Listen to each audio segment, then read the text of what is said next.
दोस्तों एग्जाम, परीक्षा, इसका नाम सुनते ही ना कई सारे बच्चों के दिल की धड़कनें तेज हो जाती हैं। अब वो स्कूल टाइम की बात कर लें, आप लोग कॉलेज टाइम की बात कर लें, या फिर अपने ग्रेजुएशन को कंप्लीट करने के बाद कोई भी एग्जामिनेशन अगर होता है तो बच्चों की धड़कनें तेज हो जाती दिल की। और दोस्तों ये थोड़ा सा नेचुरल भी है ना। और ऐसा नहीं कि दोस्तों ये सिर्फ मतलब आप ही के साथ होता है, ऐसा हर किसी से इंसान के साथ होता है। अब जैसे आप में से कई सारे बच्चे इस बात को लेकर परेशान है कि सर मेरा अभी पेपर काफ़ी ज़्यादा नज़दीक आ गया है और मैं बहुत ज़्यादा डरा हुआ हूँ, मुझे बहुत ज़्यादा परेशानी हो रही है, मैं कैसे अपने आप को हैंडल करूँ। तो मेरे भाई देखो, कोई और तो आएगा नहीं आपको संभालने के लिए, उस चीज़ को आपको खुद ही संभालना पड़ेगा। खुद अपने आप देखो, इतने बड़े हो चुके हो, इतने मैच्योर हो चुके हो कि हमें उस चीज़ को संभालना पड़ेगा, ठीक है। और हम उसके अंदर उसके लिए कैपेबल भी है। लेकिन थोड़ा सा क्या करते हैं, हम अपने आप को ना मतलब अनदेखा करते हैं कई बार, ठीक है। जानकर भी अनजान बनने की कोशिश करते हैं, ठीक है। और वो थोड़ा नेचुरल है दोस्तों, हो जाता है। अब देखो ऐसा नहीं कि ये आप ही के साथ हो रहा है, जो मतलब बच्चे अभी प्रिपरेशन कर रहे हैं आप ही के साथ हो रहा है, ऐसा हर किसी के साथ होता है। जब हम एग्जामिनेशन देते थे तो नेचुरल सी चीज़ है यार, हमें भी मतलब दिक्कतें होती थी। एग्जाम हॉल में जाके बैठ रहे हैं तो मतलब पैर काँप रहे हैं, हाथ काँप रहे हैं। कुछ पेन पेपर उन्होंने दिया, लिखने की कोशिश करें तो पैर हाथे से कप कप कप कप कर रहे हैं, है ना। लिख कुछ रहे हैं, लिखा कुछ रहा है, ठीक है। पसीना आ रहा है कई बार तो, ठीक है। तो ऐसी चीज़ें हो जाती हैं, नेचुरल चीज़ें हैं सारी की सारी, है ना। सो आपको पहले तो बहुत ज़्यादा परेशान नहीं होना है, ठीक है। अब हम इस वीडियो के में ना कुछ छोटे-छोटे पॉइंट्स का डिस्कशन करेंगे और कहीं न कहीं हो सकता है वो आपके लिए काम के रहें, है ना? और ज़रूर से रहेंगे, थोड़ा-सा ज़रूर से देख लीजिएगा इसको पूरे को, ठीक है? तो कुछ पॉइंट्स देखेंगे दोस्तों यहाँ पर, है ना? और उन पर थोड़ा-सा आप लोग भी काम कर लीजिएगा, तो वो आपके लिए भी काफ़ी ज़्यादा बेनिफिशियल हो रहेंगे, है ना? तो देखो, सबसे पहली कंडीशन तो दोस्तों, अगर डर की बात कर लें, तो ये हर किसी को लगता है, तो इस बात को एक्सेप्ट करो, ठीक है। मतलब सारे के सारे कोई मतलब ऐसे लोग नहीं कि जिनको डर नहीं लगता, ऐसा कोई नहीं जिसको डर नहीं लगता, डर सबको लगता है, राइट। अब अगर एग्जाम फेयर की अगर बात करें दोस्तों, तो उसके कई सारे रीजंस हो सकते हैं, है ना। अब देखो, उन बच्चों की बात तो बिल्कुल ही अलग कर दो कि जिन लोगों ने मतलब पढ़ाई नहीं करी है ना, पढ़ाई नहीं करी, जिन्होंने अभी अभी प्रिपरेशन अपनी स्टार्ट करी है, और अगर वो बोलते कि सर मुझे एग्जामिनेशन से बहुत डर लग रहा है, तो भाई आपको डरना भी चाहिए, क्योंकि जिस एग्जामिनेशन पर आपका फ्यूचर डिपेंड कर रहा है, उसके लिए अगर आपने अभी अभी प्रिपरेशन स्टार्ट करी, तो मतलब फिर तो आप क्या कर रहे हो, एक तरह से मजाक हो गया ना वो, ठीक है। तो भाई देखो, जिन बच्चों ने अपना सिलेबस प्रॉपरली कंप्लीट कर लिया है ना, आपने टेस्ट सीरीज प्रॉपरली सॉल्व करी है, राइट, उनका एनालिसिस प्रॉपरली आप लोगों ने कर रखा है, ठीक है। और आपको मतलब थोड़ी स्पीड को लेकर थोड़ी सी दिक्कतें आ रही है, लेकिन आपको लग रहा है कि मैं किसी किसी मॉक में अच्छा परफॉर्म कर रहा हूँ, ठीक है। तो वो धीरे धीरे करके चीज़ें कम हो जाती है ना, उसकी उसमें उसमें डरने की जरूरत नहीं है। मार्क्स देखो, मॉक टेस्ट में कई बार मार्क्स अपने कम भी हो जाते हैं, कई बार अपने ज़्यादा भी हो जाते हैं, है ना। तो पहले तो ये जो डर वाली सिचुएशन है दोस्तों, इसको थोड़ा सा एक्सेप्ट करो, ठीक है। ये कहीं ना कहीं हमें ना ट्रिगर करती है आगे बढ़ने के लिए। ये हमें क्या करती है, ट्रिगर करती है, हमें एक एक्स्ट्रा किक देती है कि भाई तुमको पढ़ना पड़ेगा, एग्जाम नजदीक आ गया और पढ़ना पड़ेगा, डरना जरूरी है, ठीक है। अगर फेल हो गया तो क्या होगा, मेरे माँ बाप क्या सोचेंगे, इधर वाले क्या सोचेंगे, उधर वाले क्या सोचेंगे, मतलब जो भी चीज़ें नॉर्मल रहती है ना, ठीक है। मेरा आगे का फ्यूचर किस तरह से डिपेंड करने वाला है, मेरा एक साल बर्बाद और हो जाएगा, ठीक है। तो थोड़ा सा डर उस चीज़ का बनता है, लेकिन यही डर क्या करता है, आपको दोस्तों अंदर से मोटिवेट भी करेगा कि नहीं यार, इस बार एग्जाम निकालना है किसी भी तरह से, ठीक है। तो ये नेचुरल सी चीज़ है, इसको थोड़ा एक्सेप्ट करिए आप लोग, है ना। और इस पर काम करना शुरू कर दो, थोड़ा सा इसको अपने कंट्रोल में कर लोगे, आगे बढ़ जाओगे दोस्तों, ठीक है। उसके अलावा दो एक सिचुएशन हमारी बनती है, वो है कि इसको कंट्रोल कैसे करें सर, है ना। तो मेरे भाई उसके लिए कुछ छोटी छोटी सी चीज़ें हैं, अपनी डेली लाइफ में उसको ऐड ऑन कर लो। पहले तो अपना खान पान थोड़ा सा बेहतर कर लो, है ना, ठीक है। कोशिश करो कि बाहर की चीज़ें ना खाओ आप लोग, घर का थोड़ा सा जो भी दाल रोटी है अपनी वो खाओ आराम से, कोई दिक्कत नहीं उसके अंदर, ठीक है। और दूसरी चीज़ की दोस्तों, मेडिटेशन वाला पार्ट आप जरूर से इंक्लूड ऐड ऑन करिए, ठीक है। क्योंकि ये क्या करता है, अपने दिमाग को थोड़ा शांत करता है। जब आप लोग मॉक टेस्ट लगाना घर पे भी जब बैठते हो मॉक टेस्ट वगैरह लगाने के लिए, है ना, तो थोड़ा सा अपने दिमाग को 5 मिनट के लिए थोड़ा शांत रखा करो, अपनी आंखें बंद करो, आराम से चीज़ों को थोड़ा सा सिस्टमेटिक वे में जमा, जो दिमाग की जो लाइब्रेरी है उसको अस्त व्यस्त ना करो, थोड़ा व्यवस्थित रखो उसको प्रॉपरली, ठीक है। और ये चीज़ आपको एग्जाम, जब मेन एग्जामिनेशन देने जाओगे, बैठोगे वहाँ पर, तो वहाँ पर भी अपने को फॉलो करना है। जो चीज़ें हम लोग यहाँ फॉलो करेंगे घर पे मॉक टेस्ट देते टाइम, वही चीज़ें same to same examination hall में भी रिफ्लेक्ट करेगी। वहाँ पर आप बदल नहीं जाओगे, ठीक है, सिर्फ डेट बदलेगी, आप वही रहोगे, सिस्टम बदलेगा, ठीक है। लेकिन हमारी आदतें तो वही रहेगी ना, जो जैसा काम आप मॉक टेस्ट घर पे बैठ कर रहे हो, वही सारे के सारे काम वहां पर करोगे आप लोग, तो उनमें सुधार करो। क्लियर है, उस चीज को ध्यान रखें दोस्तों, ठीक है। तो ये कुछ टेक्निक्स है, मेडिटेशन टेक्निक आप ट्राई करिए डेली बेसिस पर। आप सुबह सुबह जब उठते हैं मेनली, है ना, तो जो भी अपना डेली रूटीन कंप्लीट करने के बाद में 20-25 मिनट निकालो अपने लिए, 20-25 मिनट निकालो। अब ये मत बोलना कि सर इस टाइम में तो मैं रिवीजन कर लूंगा, अरे मेरे भाई रिवीजन कर लेगा, लेकिन उसके लिए अपनी एफिशिएंसी को इम्प्रूव मतलब इंक्रीज भी तो करना पड़ेगा, ठीक है। अपने को उस काबिल भी तो बनाना पड़ेगा कि सारी चीजें मैं पकड़ पाऊं मिलनी, ठीक है। तो कम से कम 20-25 मिनट का टाइम निकालो सुबह कैसे भी करके, है ना। और मेडिटेशन ज़रूर करा करो, थोड़ा योगा वगैरह ट्राई करो, ठीक है। दिमाग को थोड़ा शांत रखो उसके लिए, है ना। ये डर वर चीज़ें सब ऑटोमेटिकली खत्म हो जाती है ना। उसके अलावा दोस्तों एक और पॉइंट हमें समझ में आता है, वो होता है कि जहाँ पर आप एग्जामिनेशन मतलब जो मॉक टेस्ट वगैरह आप दे रहे हो ना, ठीक है, तो वो देखो कि आपका सराउंडिंग किस तरह का बना हुआ है।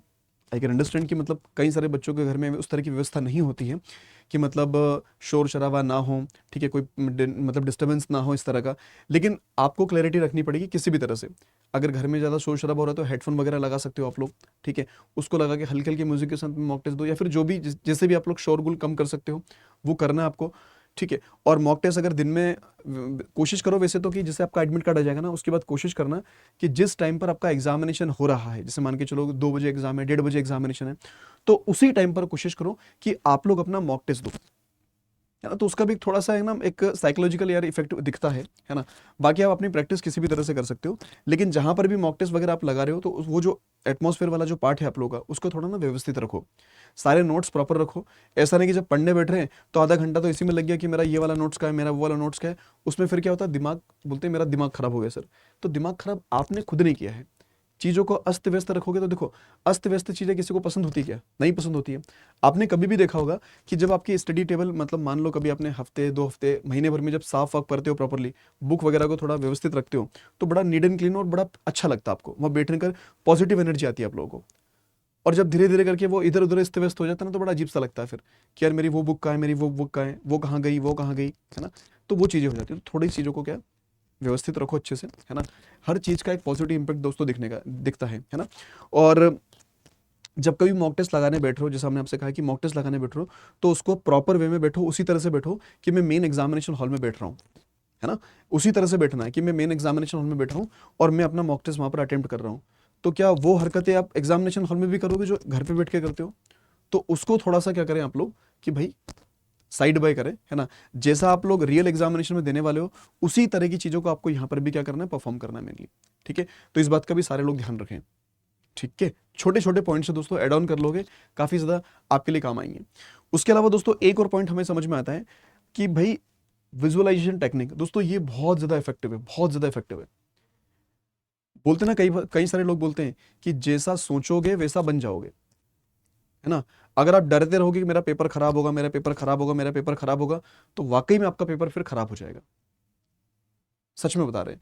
लेकिन अगर आप सोचते रहे कि थोड़ा विजुअलाइजेशन आपने इस तरह का करा कि यार मैं एग्जामिनेशन हॉल में जाऊंगा, एकदम बढ़िया तरीके से मैं बैठ रहा हूँ एग्जामिनेशन हॉल में, कूल माइंड के साथ बैठा हूँ मैंने जितनी प्रिपरेशन करी उसके हिसाब से मेरे क्वेश्चन बन रहे हैं, मैं एग्जामिनेशन हॉल में बढ़िया तरीके से क्वेश्चन अपने बना रहा हूँ, ठीक है। इतने टाइमर के अंदर मैंने इतने क्वेश्चन बना लिए, क्वांट में मैंने इतने अटेम्प्ट कर लिए, रीजनिंग में मैंने इतने कर लिए, ठीक है। और ये मतलब सोचना है, सिर्फ सोचने का काम है, तो दिमाग भी वैसे ही काम करना शुरू करता है फिर। विजुअलाइजेशन टेक्निक दोस्तों बहुत काम की है ना। आप थोड़ा और भी जा सकते हो कि यार मैंने प्रिलिमिनरी एग्जाम दिया बढ़िया तरीके से, मेरा अच्छे से क्लियर हो गया, फिर मैं अपने मेंस के एग्जामिनेशन की प्रिपरेशन में लग चुका हूँ, ठीक है। नवंबर में मेरा मेंस का एग्जामिनेशन है, मैं एग्जाम वो कैसे दूंगा, वो कैसे जाऊंगा, इंटरव्यू किस तरह से दूंगा मैं, उसके बाद की सिचुएशन और आगे तक जा सकते हो। विजुअलाइजेशन है वो तो कहीं पर भी लेके जा सकता है आप लोगों को, ठीक है। तो सोच अपनी पॉजिटिव करनी है ना। मतलब उल्टा मत सोचा करो यार कि सर ऐसा हो गया तो वैसा हो गया, तो सर ऐसे क्वेश्चन आ गए तो वैसे क्वेश्चन आ गए तो मैं क्या करूंगा, पजल ऐसे आ गए तो क्या करूंगा, डीआई ऐसे आ गए तो मैं क्या करूंगा। अरे भाई करोगे तो वही हैंडल करना पड़ेगा ना उस चीज को, उसी के लिए तो प्रिपेयर कर रहे हो पहले से, ठीक है। हम लोग प्रिपरेशन अपनी अच्छी कर सकते हैं, है ना, कि भाई जैसे बोलता ना कि होप फॉर द बेस्ट, है ना, but prepare for the worst, कि कौन सा केस क्या हो सकता है, किस तरह की डी हो सकती है, हर चीज को पहले से प्रिपेयर कर लो, सिंपल सी बात है ना। तो बहुत ज़्यादा ओवर थिंकिंग नहीं करनी है अपने आप को, है ना। बहुत ज़्यादा मतलब टेंशन नहीं देना है, राइट। थोड़ा पॉजिटिव थिंकिंग के साथ सोचो कि आप बढ़िया तरीके से एग्जामिनेशन देने जाओगे, मैं ये वाला पेन पेपर लेके जाऊंगा, मैं वहाँ पर ये करूँगा, मैं उस तरह से सिस्टम पर बैठूंगा, ऐसा सिस्टम मुझे मिलेगा, मैं इस तरह से एग्जाम को करेक्ट करके आऊँगा बढ़िया तरीके से, मेरा रिजल्ट ये निकल कर आएगा, मैं मीन्स की प्रिपरेशन इस तरह से करूँगा, ऐसे सब चीज़ें सोचनी है आपको, है ना, ठीक है। क्लियर। तो ये चीज़ें बहुत ज़्यादा काम की है दोस्तों। उसके अलावा दोस्तों एक चीज़ होती है हमारे पास में, क्या यार, सेल्फ बिलीव। ये सबसे बड़ा एक बोलते हैं ना हथियार बन जाता है हम लोगों का, सेल्फ बिलीव। और एक इसमें अगर छोटा सा पॉइंट और एड ऑन करने कि कंपैरिजन वाला पार्ट, कि दूसरों से कंपेयर मत करना इस टाइम पर किसी तरह से, कि कोई कुछ भी कर रहा है, उसने कितने मॉक लगा लिए तो आपने इतने मॉक लगा, उससे कोई फर्क नहीं पड़ता। सामने वाले ने 20 मॉक लगा लिए, आपने 10 मॉक लगाए, लेकिन आपने विथ एनालिसिस अगर काम किया उस पर, है ना, प्रॉपरली आपने अपनी गलती को पहचाना उन मॉक्स के अंदर, तो आप ज्यादा इफेक्टिव वे में काम कर जाओगे, कंपेयर टू जिसने 20 लगाया 30 लगाया, कोई फर्क नहीं पड़ता उससे, है ना। और खुद पर भरोसा रखना है दोस्तों, क्योंकि अगर हम अपने ऊपर भरोसा नहीं रखेंगे तो कोई और भी हमारे ऊपर भरोसा नहीं दिखाएगा, ठीक है। तो सेल्फ बिलीव रखना है, अपने भरोसा खुद पर नहीं तोड़ना है। आपको पता है कि यार मैंने इतनी चीजें प्रिपेयर करी है, ठीक है, कि अब मैं इसको आराम से एग्जामिनेशन को फोड़ दूंगा, I am ready for this, है ना। बस इतना लेके चलो, हर इस चीजें आराम से बनती रहेगी। और बाकी बस अपने एफर्ट्स डालते रहना, ऐसा नहीं कि बस बैठ के सोचते रहेंगे, सर ने कहा था विजुअलाइजेशन करेंगे, बस वो करते रहो। भाई वो एफर्ट्स डालने अपने, ठीक है। आपके लिए हम लोग एफर्ट्स डाल रहे हैं, है ना। हमने एक बहुत बड़ी, अभी आपको सब दिख रहा होगा कि एक मैराथन प्लान कर रखी है आप सबके लिए, है ना। एक बड़ी मैराथन है जो 12 घंटे की प्लान करेगी।